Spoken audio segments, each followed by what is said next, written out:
Welcome back. We are at Straight to Ale Brewing for the first time in 6 months. The last time we were here, we had crazy hats on our heads.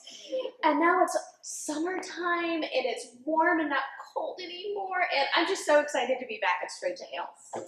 We've got a great beer today. It's called Stache Strong. It's a smash cold IPA. And it's made in collaboration with Stache Strong, which is a 501c3 organization that's dedicated to funding and raising awareness about brain cancer research. Yes.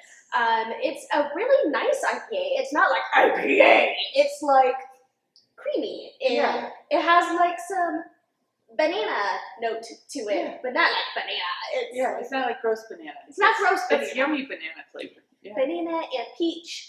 And I was told the cool thing about a smash cold IPA is there is a single hop and a single malt that goes into making this. And basically it's fermented at a really cold temperature and then put under pressure. And it's supposed to keep all the yummy aromas and flavors intact. Definitely yummy. It is definitely yummy. Yeah, I could do that this summer. This is great. Yeah. Great beer. I hear you have some good summer reads for me. I do. Yeah. Yeah, I'm going to start off on the heavy side and go light.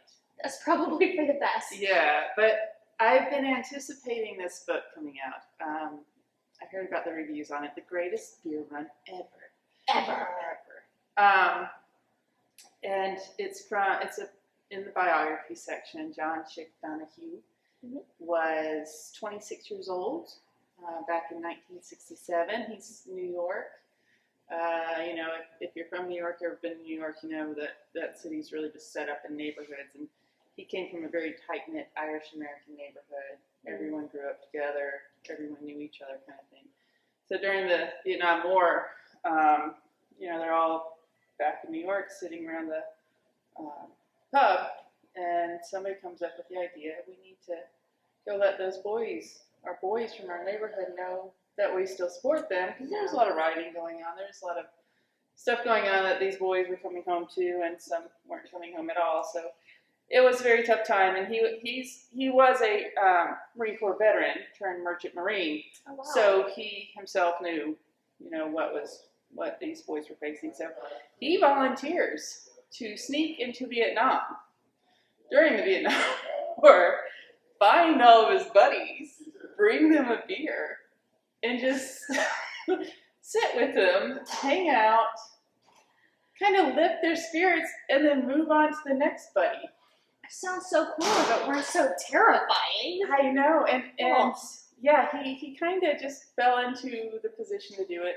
But when he did, he was very much surrounded by warmth from the neighborhood. You know, go find my Tommy. You tell Tommy we're praying for him in church, and Father so-and-so, you know. And it was just one of these things where he's like, I don't know how I came to do this, but I did, and now I'm on a boat to Vietnam. But the book, there are times where it's very hard to read because he's describing his friends and his friends' little brothers in such great detail. You really feel like you just recognize this person from your childhood. And sometimes they came home and sometimes they didn't. But it's really neat. It's a neat story. There's pictures. So when you get to the pictures, some of the guys he went over there and visited, who he described, you know, tall and lanky, redheaded, you know, Irish-American kid. And like, in the end, they're like old men, like posing with this book that they're all in. So it's really like, sometimes you're crying, sometimes you're laughing, but it's definitely the greatest beer run ever. The greatest beer run ever. Yeah. Wow. So, yeah, You said this is a biography, so this is... Yeah, this is... nonfiction. Yes. Wow. Yeah. So it's also the makings of a great thriller, but nonfiction. No, and the guy goes on to have a very interesting life past that. Yeah, really neat book. Really, really neat book. This book, many of you probably already read it. My sister-in-law, Katie, has been on to me for years to read this.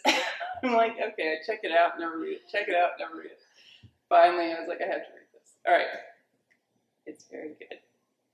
But I'll tell you the best part of reading this book is that you get to read the sequel. Oh, the sequel's already out? The sequel's better. Oh, there's 6 books in the series that are out. There's 2 more still coming out. they're making it into a series, and it should be out soon. But it's about, it kind of starts off at like What's very. it called? Oh, I'm sorry. A Court of Thorn and Roses by Sarah Maas. It came out in 2015. Oh, okay, not long ago. Yeah, but kind of starts off like almost Hunger Games-ish. Yeah. You got a survival thing going. And then kind of you get a little bit of a love story, comes almost Beauty and the Beast, but much deadlier. But then it ends with almost a Game of Thrones kind of epic battle, like between countries. So it's a very like. It sounds exhausting. It's very well written though, and how like the different worlds and everything. I wouldn't say it's as complex as Game of Thrones at all, because trying to read those, I needed a flow chart. Those are some tough books to get through. But no, this is a really fun read. It's a great epic read for summer. You have 6 books already out. The library has them. So if you just want to read a series this summer, because to me, summer is when you start reading series, this is a great one to start, especially because it's going to be released soon as a TV show. But it's a story about a heroine who ends up having to save the Fays, which are like fairies, kind of. But these people like enslaved and murdered humans for so long, so they're enemies. But she ends up helping them, and so it's a fun book. It's YA.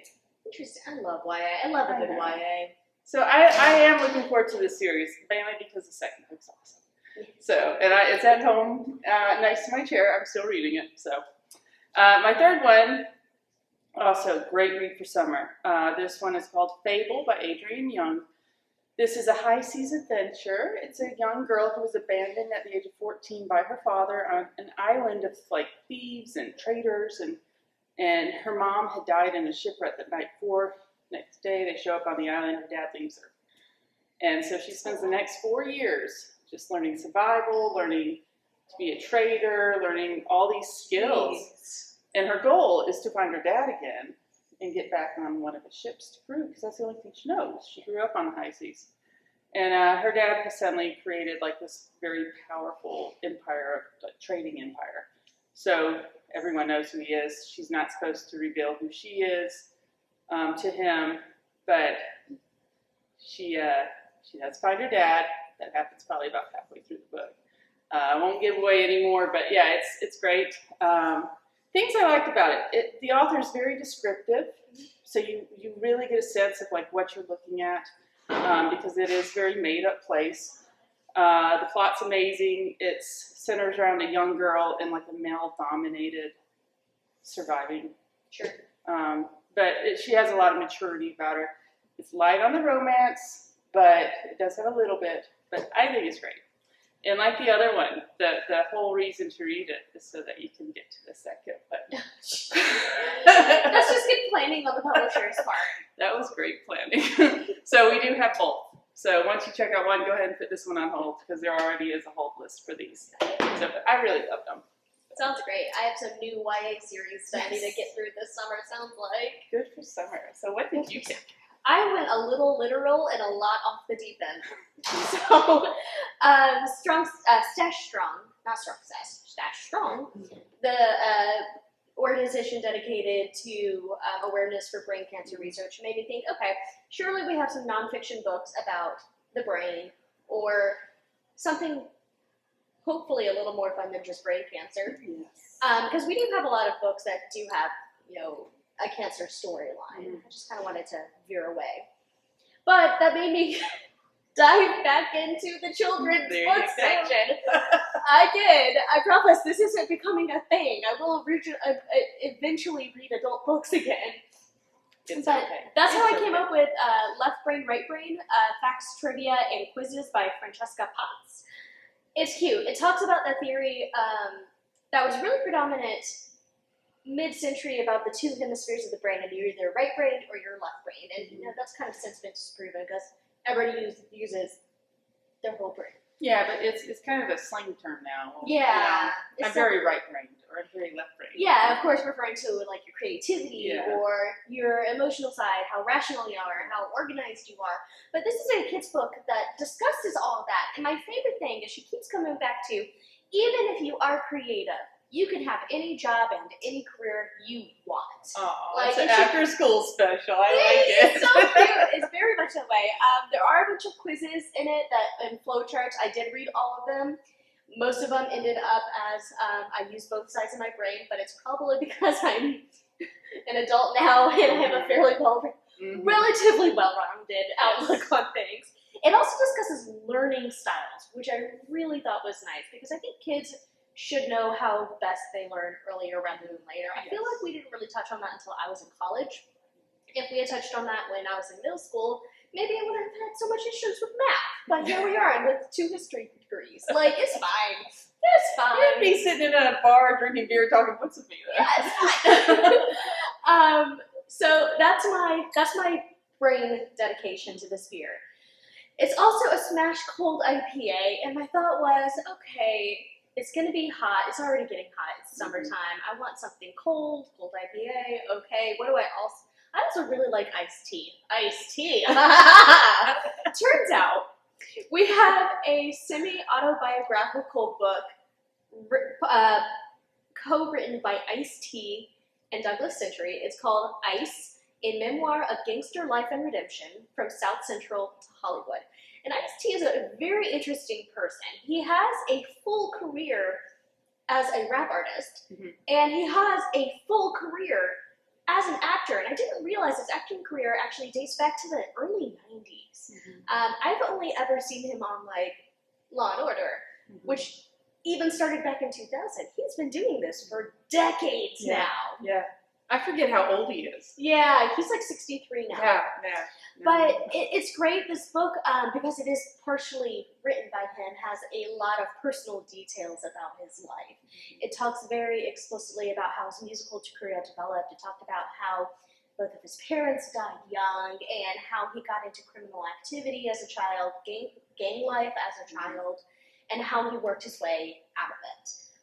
Yeah, because now he's like a devoted father and husband, has a beautiful family. Yes. They've been together so long, he's just... Yeah, so he's a very interesting person. If you're at all interested in 80s hip-hop, 80s musical development, specifically hip-hop, it's a great read. Ice-T contributed so much to the early development of hip-hop in the 80s. So I highly suggest his memoir. It's surprisingly good. I checked it out because I thought, oh, this will be interesting, in a kind of har kind of way. But I loved it. I loved it. So if you need a good biography, The Greatest Beer Run or Ice. It's kind of like my Amish sci-fi. I really didn't see that being good, but it was. And maybe you were just into it. Ice-T. I was into it.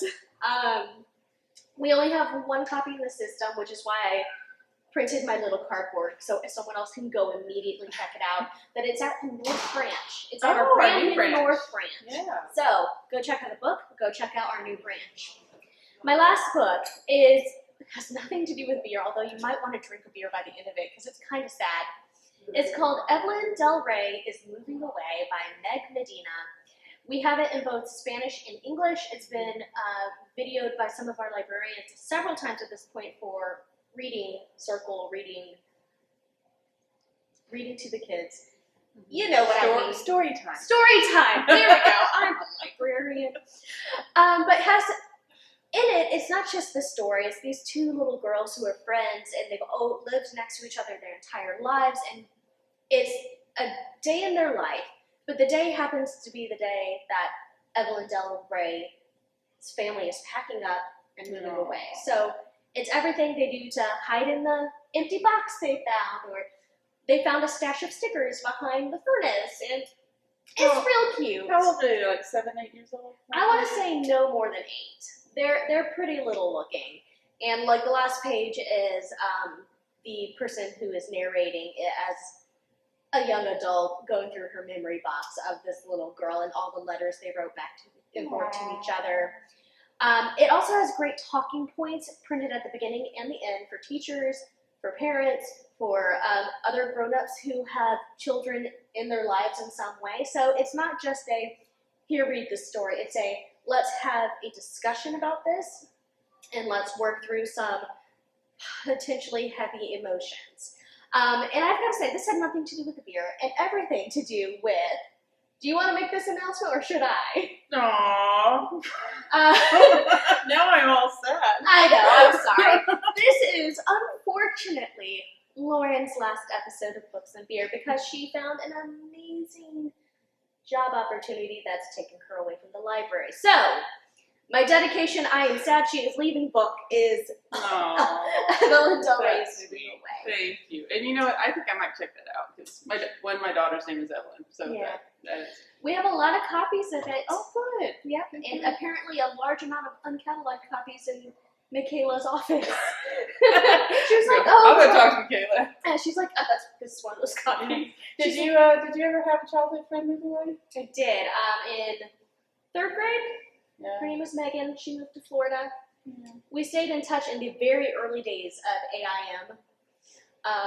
See, you had internet. See, we had the early internet.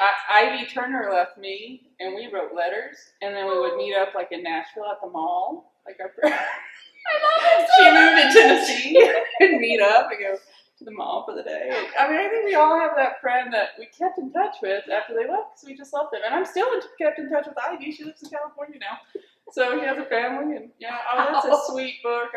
It is. I do think everyone should read this, and especially if you're going to have a discussion with a child about the potential of losing a relationship with someone they very much care about. So this is a great book.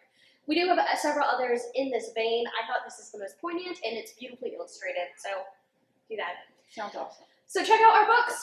Go to Straight to Ale Brewing, get a Stache Strong, and support brain cancer research. And I will see you next time. Lauren, wave to the camera. I'll watch.